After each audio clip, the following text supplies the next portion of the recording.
Raríssimas, raríssimos e raríssimas, bom dia. René de Paula Júnior falando aqui no Radinho de Pilha, 3 de julho de 2024, e eu tentei esperar que esse barulho, não sei se o microfone está captando isso, né? Esse barulho de alguma maneira diminuísse, desaparecesse magicamente, mas vamos ter que, pelo visto, conviver com isso. Eu espero que o Audition da Adobe consiga eliminar pelo menos uma parte desse ruído infernal, mas é bom para a gente lembrar que nada existe no vácuo. Eu não sou uma voz imaginária na sua cabeça, eu não sou o ChatGPT ainda, né? Eu sou alguém que mora numa cidade que está sendo virada do avesso pela especulação imobiliária e a absoluta falta de escrúpulos do poder público. Mas, voltando aqui, felizmente para mim, o dia começou não com máquinas infernais, eu acordo bastante cedo, um pouco antes da construção civil, mas sim com um ruído extraordinário, espero que ensurdecedor, espero que arrebatador, de uma fantástica salva de palmas para um idoso de 98 anos, não é nenhum político teimando em não sei quantos mandatos, não é o Lula, não é o Biden, não é o Trump, não é esse bando de senis apegados ao poder, né, a qualquer custo. Não, estão aplaudindo um herói e feliz do país que tem esse tipo de herói. Eles estavam aplaudindo o David Attenborough, que tem hoje 98 anos, e ele foi assistir uma partida de tênis em Wimbledon, nada mais britânico do que isso, e quando a multidão percebeu que esse divulgador de ciência, né, que dedicou a sua vida inteira a chamar a nossa atenção para a natureza, para a beleza da vida, estava ali presente, né, presente inclusive no mundo ainda, que bom que ele ainda está vivo, não é? Eles irromperam numa salva de palmas para Sir David Attenborough. Aliás, que bárbaro, um país que dá títulos desse tipo para figuras de destaque na ciência, não para jogadores de futebol necessariamente, não para, sei lá, nem sei o que mais que eu poderia pensar pior do que jogador de futebol, mas David Attenborough é uma fonte de inspiração perpétua, é uma voz simplesmente inconfundível, né? A gente está vendo ao vivo e a cores a velhice tomar conta do seu corpo, mas não necessariamente do seu ânimo, da sua missão. Eu fiquei muito feliz de ver esse tipo de aplauso. Parabéns para o país que tem heróis e que reconhece heróis em ciência. Fiquei muito, muito, muito contente e, curiosamente, na sequência eu assisti um vídeo de um outro Sir, né, mais aí um Sir inglês, que é o Sir Paul Nurse, que foi reconhecido não só com esse título magnífico, a rainha deve ter, tem espada na parada, não sei, mas também foi reconhecido na Suécia com o Prêmio Nobel de Medicina, se eu não me engano, o Prêmio Nobel de Medicina, pelo seu trabalho como geneticista, e o Paul Nurse fez um vídeo muito bonitinho, muito interessante, sobre uma questão a qual ele dedicou um livro, né, o livro que se chama O que é a Vida, né? E aí ele vai tentar explicar nesse vídeo o que ele considera 5 princípios fundamentais para a gente definir o que é vivo e o que não é. Porque, convenhamos, nem tudo parece vivo, não é? Sei lá, vírus é vivo, uma semente de flor, de planta é viva, sim ou não, mas elas de qualquer maneira vão afetar a vida. E aí ele vai dar ali, ele começa o vídeo com uma coisa muito interessante, ele começa com um tipo de organismo a qual ele é especialmente grato, que é a levedura, sem a qual cerveja não seria possível, não é mesmo? Né?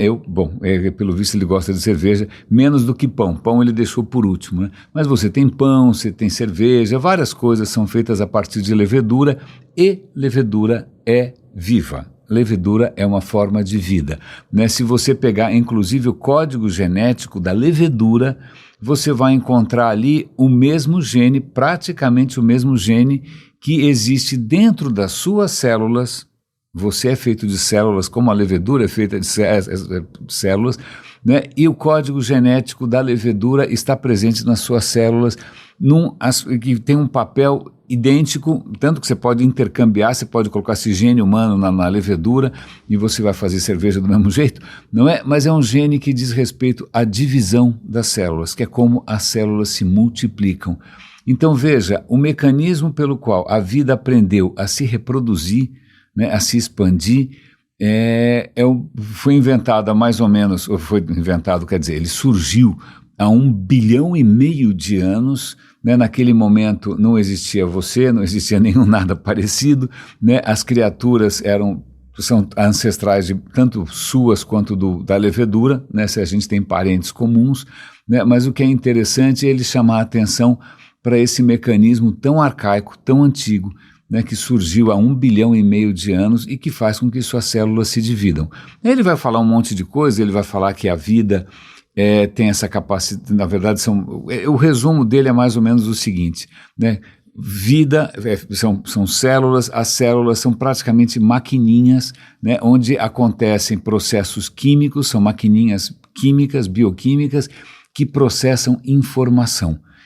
Então tem esse aspecto da informação que não só é transmitida, e todos nós aqui transmitimos informação de uma geração para outra da mesma maneira, você, a levedura, a mosca, o Bolsonaro, através do DNA, né? O DNA é código, é informação, mas também o próprio funcionamento de qualquer célula, mesmo que seja uma bactéria da tuberculose, tanto faz, envolve o processamento de informações, né? Tal nutriente, tal substância está em excesso, opa, vamos parar um pouquinho. Então você tem que ter essa informação de quanta substância tem no seu ambiente. Agora, opa, está faltando, vamos produzir mais um pouquinho. Então, essa definição da máquina da vida, uma máquina que é muito mais interessante que qualquer máquina, porque ela evolui. Ele coloca muito claramente o papel da evolução do Darwin, e a gente tem que agradecer ao Darwin por essa descoberta que realmente muda o mundo completamente, né, porque a gente já vive comentando aqui, né, se alguém tinha ainda a ilusão de que precisa de alguma interferência externa para o mundo ser tão bonito, né, quando você vê uma flor e vai achar que é obra de algum cara que trabalhou só até o sábado e depois descansou, não, no mundo se basta, né? A vida descobriu como, inclusive, capitalizar em cima dos erros, porque o que acontece é que na hora que você vai transmitir, essas informações vão ser reproduzidas, acontecem erros aleatórios, esses erros aleatórios geram diferenças, geram diversidade, a diversidade faz com que, né, alguns caminhos deem mais certo do que outros, né, dependendo do que estiver acontecendo em volta, dependendo de como estiver acontecendo o mundo, porque, como diria Cazuza, o mundo não para, né? Então imagina, se você tivesse inventado uma fórmula sensacional da vida eterna lá atrás, não ia funcionar por muito tempo, porque o mundo muda sem parar, não é? Então a maneira da gente enfrentar enfrentar essa mutabilidade do mundo e da natureza é ela mesma mudar, e se mudar sem nenhuma direção pré-concebida, né? Dar tiro para tudo quanto é lado, alguma dessas coisas não vai morrer, alguma dessas coisas vai continuar se reproduzindo e a gente vai conseguir surfar essa onda do mundo. O vídeo é muito bonito, né? Eu não vou conseguir resumir aqui de maneira perfeita, né? Mas eu achei muito bacana. Primeiro, a figura do cara, uma figura de um senhor, né? Muito simpático, muito generoso, né? Que teve um prêmio Nobel por uma disciplina provavelmente impenetrável para a maioria dos mortais, que é genética, mas ele resolve fazer um livro de divulgação científica para pessoas leigas, né, justamente sobre uma das coisas mais mágicas possíveis e imagináveis, que é a vida, né? Então eu achei isso bastante inspirador, assim como eu acredito e espero que algumas das histórias que eu tenho para compartilhar com vocês sejam inspiradoras também, né? Eu coloquei aqui 2 figuras que dedicaram sua vida a uma causa nobilíssima, né? Que uma causa que afeta a todos da mesma maneira. Você não precisa acreditar, simplesmente na ciência não pergunta se você fez dízimo, não pergunta se você rezou de manhã, a ciência não pergunta nada. Ciência funciona, é a coisa mais ecumênica possível e imaginável. Não é? Está aberta a todos, é só estudar, não tem nenhuma questão de heresia, tem uma beleza. Não é? Mas há outras figuras que eu quero chamar a atenção aqui, que inclusive eu não conhecia muito bem, né? Eu vou dar um link aqui para um vídeo muito bacana sobre a vida da Lee Miller. Quem é a Lee Miller? Eu não sabia. Eu conhecia uma foto, que acho que é a foto que realmente, né, tornou a Lee Miller muito famosa.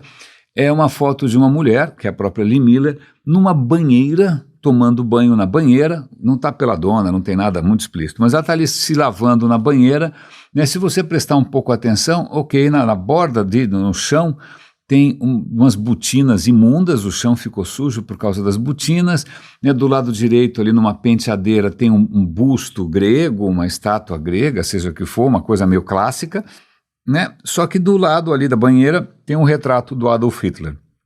O que eu imagino que não é uma coisa muito usual.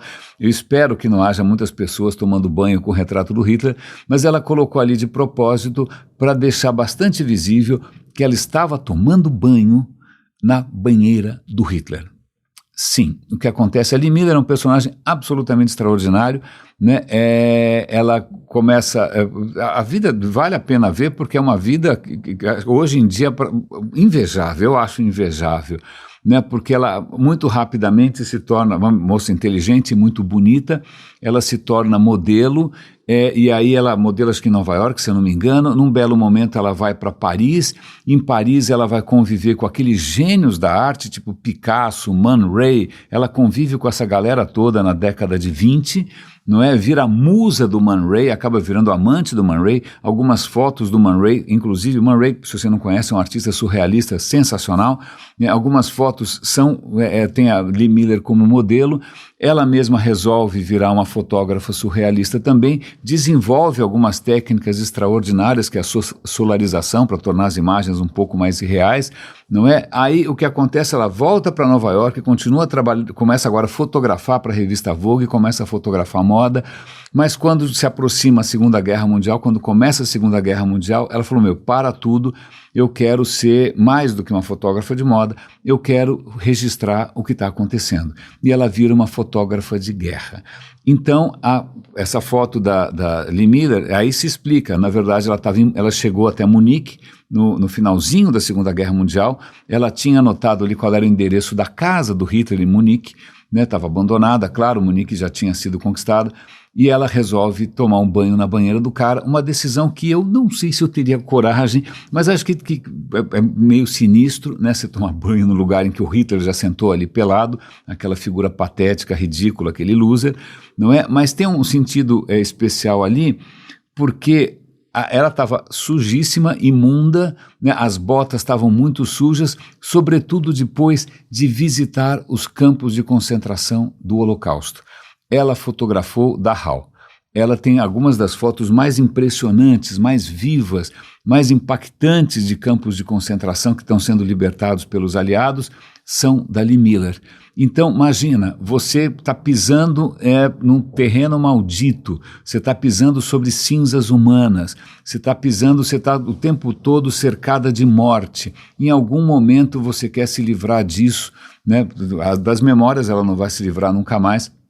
Então, eu acho que é bastante simbólico ela resolver lavar toda essa sujidade, mil perdões, a garganta falhou aqui, toda essa sujidade medonha, monstruosa, perversa, demoníaca, lavar isso justamente no causador dessa história toda, né? Justamente um cara que tinha mania de limpeza, completo paranoico, né? Levar, olha aqui a sujeira, eu vou simplesmente emporcalhar esse seu banheiro de limpeza aqui com as consequências dos seus atos, né? Então, aí, bom, ela termina, volta, se consagra como uma repórter de guerra, ela volta, continua produzindo, continua em contato com grandes gênios artísticos e depois, mais velha, ela acaba se dedicando, ela sai do mundo da fotografia e ela acaba se dedicando ao mundo da culinária. Ela resolve fazer programas e conteúdo de culinária com receitas, etc e tal. Mas é uma vida tão rica, talvez uma vida que, imagina, ela atravessou um período absolutamente singular da história humana, né? Tanto esse entre guerras em que você tem esses grandes gênios, você tem Paris ali efervescendo em termos de arte, em termos de cultura, em termos de tudo, né? É um breve respiro antes da gente mergulhar nas trevas de novo. Né, vale lembrar que provavelmente toda essa efervescência cultural, essas rupturas artísticas acontecem justamente depois da Primeira Guerra. A Primeira Guerra é uma barbárie completa, né? Então tudo que você podia acreditar antes da Primeira Guerra, acreditar no mundo da Belle Époque, acreditar na beleza, na aristocracia, imagina, né, os países mais evoluídos do mundo mergulham numa coisa completamente brutal e bárbara e insensata. Então, digamos que você sai disso com a sua fé na humanidade um pouco abalada, né? E isso talvez explique alguns artistas, né? E aí o que acontece não adianta muita coisa, porque logo vem a Segunda Guerra e ali Miller vai estar lá. Então imagina alguém que de repente cresceu tirando fotos para Vogue, né? De repente estava cercada de grandes artistas, amante de figuras geniais, de repente ela está lá, boots on the ground, né? Literalmente com a bota no chão, né? Fotografando um dos maiores horrores, ou tal se não for o maior horror da história da humanidade, e por um senso de humor bastante peculiar, né, tirando essa selfie na banheira, pelada na banheira do Hitler, se lavando da sujidade que ele causou. Né, outra vida extremamente interessante, assista ao vídeo, aliás é um canal extremamente interessante, né, sobre história da arte, sobre pintores, sobre artistas em geral, mas também eu acho que isso casa um pouco com um episódio do In Our Time sobre uma figura cujo trabalho eu conhecia, né, admirava, né, já tinha ali visitado inúmeras vezes galerias e mesmo Giverny e tal, que é o Monet, mas sobre cuja vida eu não sabia quase nada. Né? Tinha visto uma imagem ou outra dele pintando naquele jardim. Aliás, se você for, por favor, à França, não deixe de ir a Giverny, que é onde ele morava, onde ele tinha um jardim absolutamente... Eu sei que eu falo absolutamente muitas vezes, perdão, é um cacuete meu, mas nessa hora realmente merece absolutamente glorioso, né, com aquelas flores todas, a ponte japonesa, você pode visitar, é deslumbrante, não é? Mas eu não sabia algumas coisas da vida dele, né? Um cara bastante reconhecido hoje, você tem, né, galerias e você tem quadros dele por toda a parte, mas tem uma coisa muito interessante que esse episódio trata e que eu não tinha ideia, que é Monet em Londres.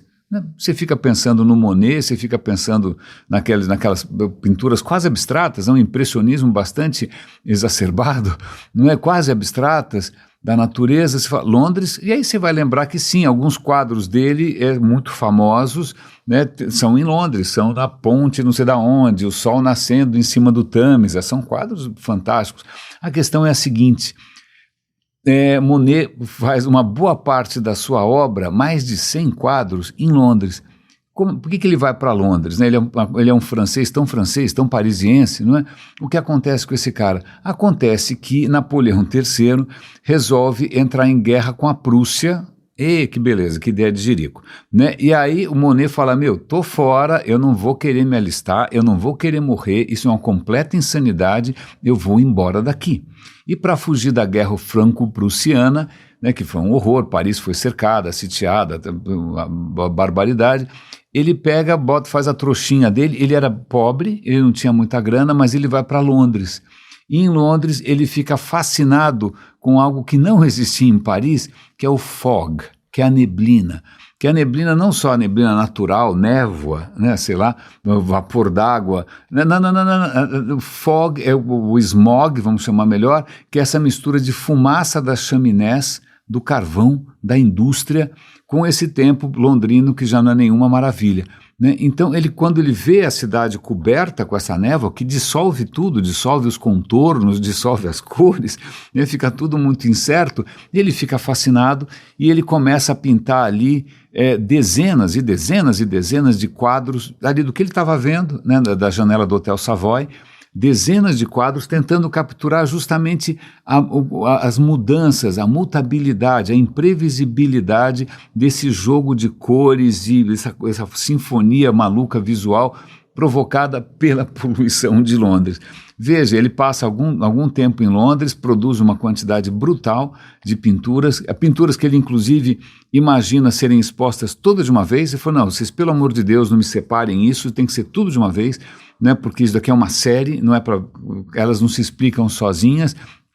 Ele volta depois para Paris e essa experiência dele em Londres acaba transformando, na verdade, reforçando essa visão do Monet de tentar pintar uma coisa mais impressionista ainda, não é? E aí ele vai fazer coisas parecidas, por exemplo, ali perto de Paris tem uma cidade chamada Rouen, ele faz uma série de pinturas muito rápidas ali da Catedral de Rouen, que é gigantesca, é um peru no pires, é uma coisa enorme, mas ele faz uma série de pinturas para tentar capturar essa coisa cambiante, mutável, dançarina da luz do sol, né? Isso começou em Londres, quem diria, começou em Londres.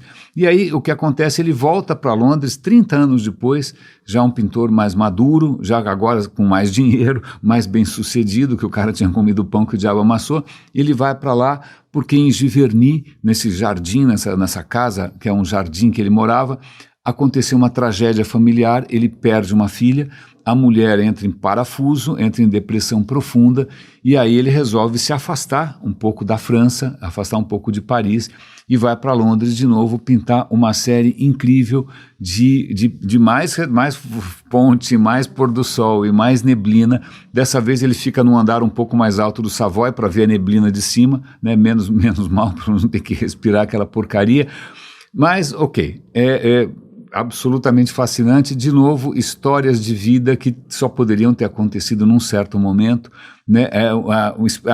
Até uma maneira de você entender um pouco melhor o porquê ele faz as coisas daquela maneira, né? De repente a inspiração pode ter vindo e veio justamente da Revolução Industrial, né? Desse mundo completamente diferente.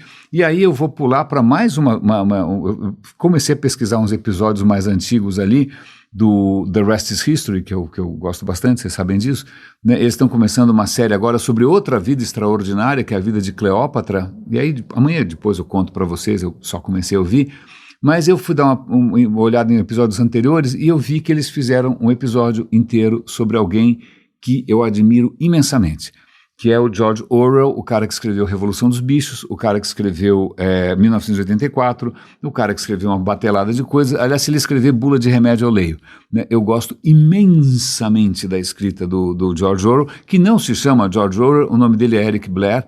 A vida dele eu não conhecia muito, conhecia algumas coisas, mas, de novo, uma vida inquieta, uma vida de bastante aventura, exploração, de bastante despojamento, de bastante paixão. Ele nasce, na verdade, ele é um inglês, mas ele nasce no Império Britânico, ele nasce em Burma. O pai dele trabalhava para o Império, acho que a mãe era francesa e tal. Muito novinho, ele sai de Burma, que eu não tenho muita certeza onde fica, minha geografia é um horror, né? E aí ele vai para Londres estudar numa daquelas escolas bacanudas, com bolsa, porque ele era muito brilhante. Ele se destaca bastante, ele é um cara atlético, ele é um cara inteligente, ele vai muito bem, ele é um cara carismático. É em Eton, que acho que ele acaba estudando, né? E aí depois, muito curiosamente, sem mais nem menos, ao invés de seguir uma carreira acadêmica, ou de virar um professor, ou de virar um intelectual londrino fumando, sei lá o que, cachimbo, ele resolve voltar, né, para o Império. Eu acho que ele volta para a Índia ou para Burma, não lembro muito bem, para ser um policial. Coisa completamente maluca. O cara joga tudo para cima, né, joga esse mundo um pouco, talvez, amarradinho, muito durinho ali dos ingleses, e volta para o Oriente para ser um policial do Império. E ali, eu tinha lido uma vez um ensaio dele em que se chama O Dia que eu Matei um Elefante.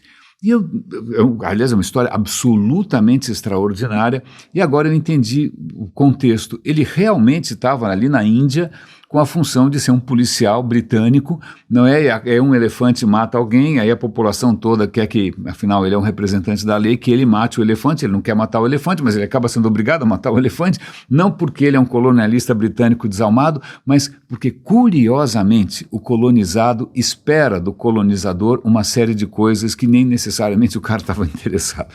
Então, veja, ele vai ser um policial em Burma. Depois acontece uma coisa aqui, ele começa a se envolver cada vez mais com jornalismo, com a escrita, e aí ele se casa, e aí começa a Guerra Civil Espanhola. A Guerra Civil Espanhola vem antes da Segunda Guerra Mundial. Ele é um socialista, né? Ele tinha se encantado pelo socialismo, e a Guerra Civil Espanhola, para quem não lembra, ela começa na década de 30, né, quando você tem ali, imagina, era uma monarquia, etc. e tal, e de repente você começa a ter um movimento pelo fim da monarquia, por uma república, e é um movimento que é fortemente marcado, né, pela presença dos anarquistas, dos comunistas, dos socialistas, e aí vem a repressão por quem acaba se tornando um ditador por décadas e décadas e décadas, um grandíssimo filho da puta chamado Generalíssimo Franco.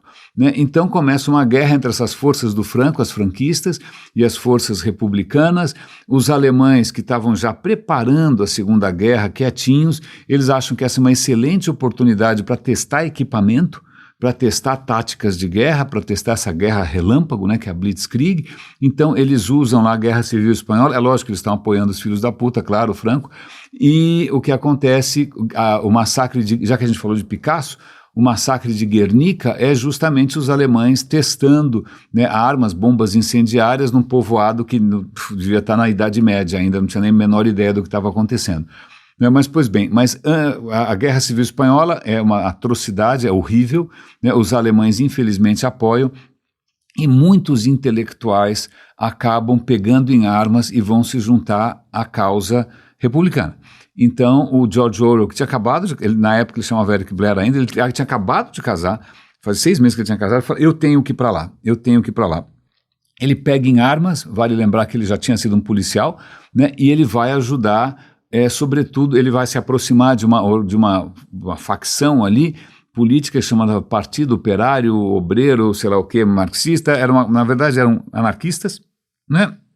E aí, aliás, é muito interessante, porque o anarquismo, aliás, tem uma história magnífica, até no Brasil, você tem ali a Colônia Cecília e tal, o anarquismo que teve muito presente na Itália, na Guerra Civil Espanhola que o anarquismo é simplesmente aniquilado, mas não necessariamente pelo Franco, o anarquismo é aniquilado pelos comunistas, porque os comunistas têm horror dos anarquistas, porque o comunista acredita no Estado, ele acredita no Estado totalitário, né? Ele não quer nem saber de liberdade, não quer nem saber de autonomia, né? O comunismo acredita num Estado forte. É só ver a IPT, é só ver Coreia do Norte, é só ver esses malucos todos, né? Um Estado acima de qualquer coisa, o indivíduo não conta, né? O indivíduo é só uma ficção, uma fantasia burguesa. Mas, pois bem, os anarquistas estão lá dando a cara para bater, né? Os comunistas estão sabotando esses caras, né? Eu não preciso dizer que a Guerra Civil acaba sendo vencida pelo generalíssimo Franco, infelizmente, e logo na sequência vem a Segunda Guerra Mundial. Mas então o que acontece é que está lá o nosso amigo, aliás, um livro absolutamente maravilhoso do George Orwell, Homenagem à Catalunha, em que ele descreve o seu engajamento, sua participação na Guerra Civil, com um fuzil, com tudo, e num certo ponto ele toma um tiro no pescoço e não morre, né? Ele toma um tiro, ele já não tinha uma saúde muito boa, ele tinha tuberculose, a gente já falou de tuberculose aqui no Radinho recentemente, falou hoje mesmo, mas ele tinha tuberculose, não tinha uma saúde espetacular, mas mesmo assim ele não morre, né? Ele volta para Londres e aí se dedica à escrita, se dedica ao jornalismo. Quando acaba, aí ele começa a ficar cada vez mais decepcionado com o comunismo, com a União Soviética, ele acaba tendo horror, ainda mais porque naquele momento, na Segunda Guerra, durante algum tempo a Inglaterra é uma aliada dos comunistas contra o Hitler, então você falar mal dos comunistas ameaçava essa aliança com a União Soviética, mas ele bota a boca no trombone, cai praticamente em desgraça, e ele escreve A Revolução dos Bichos, que pelo amor de Deus leia, por favor. Aliás, eu tenho uma edição magnífica, ilustrada por um artista gráfico genial. A Revolução dos Bichos é uma metáfora, né? Você tem ali os animais, você tem um fazendeiro, e aí os porcos resolvem assumir o poder, e aí começa com uma coisa que parece uma revolução popular, mas os porcos acabam se revelando porcos mesmo, não é? E acabam se montando um esquema totalitário na fazenda. Então não tem meias palavras, né? Isso é um ataque direto ao totalitarismo de qualquer forma, sobretudo o soviético também, não é? Ele acaba sendo bastante, paga o preço, né, de ter escrito alguma coisa que tanta gente de esquerda naquele momento, o comunista, ele vai justamente questionar o Stalin, e aí depois disso, em 1949, ele escreve em 1984, que pelo amor de Deus leia também, esses 2 livros talvez sejam os livros de maior impacto político no século passado, né, que são denúncias do totalitarismo, né? O 1984 inicialmente ele não tem muito apoio dos editores, mas veja, aí tem uma história engraçada, os Estados Unidos estavam desesperados para combater a influência crescente do marxismo na juventude, na Europa, etc. e tal. Então a CIA começa, a gente já falou disso em outros episódios do Radinho, a CIA começa a apoiar um esforço secreto, discreto, né? Não é uma coisa muito ostensiva, ela começa a apoiar ícones culturais, né? Autores, artistas plásticos, que representam a liberdade contra o totalitarismo. Na verdade, quando você pega o sucesso que um pintor expressionista expressionista nem sei, como Pollock, a CIA adorava o Pollock, a CIA adorava mostrar como essa arte moderna americana, que era uma de extrema liberdade, né, ela só poderia ser possível num país livre, jamais num país comunista, porque num país comunista, imagina que você ia fazer um troço daquele e você ia acabar na Sibéria.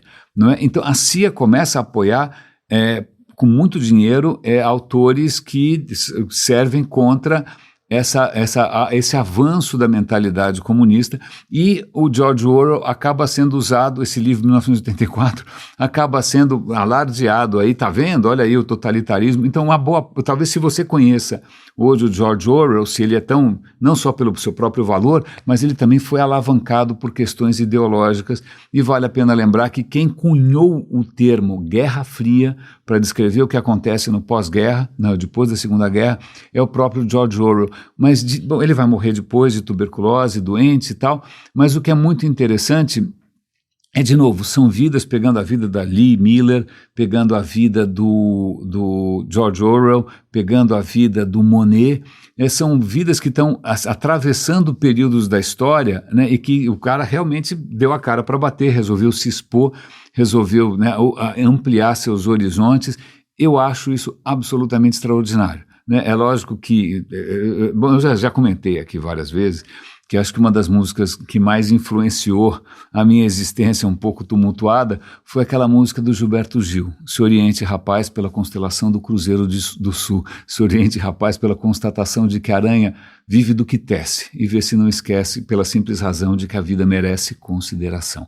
Né? Então, fica aí, espero que essas pequenas histórias ajudem você a se inspirar, né, a expandir um pouco mais os limites do que é possível e sei lá, sair um pouco dessa absoluta pobreza mental, intelectual e sei lá o que da vida brasileira, que onde a gente a gente não vê o David Attenborough sendo aplaudido por aqui, né? Vai ter lá o sei lá quem, como é que chama aquele jogo? O Neymar querendo gastar bilhões e as suas Ferraris e as suas Porsches, né, e seu relógio de $1 milhão, querendo gastar privatizando as praias.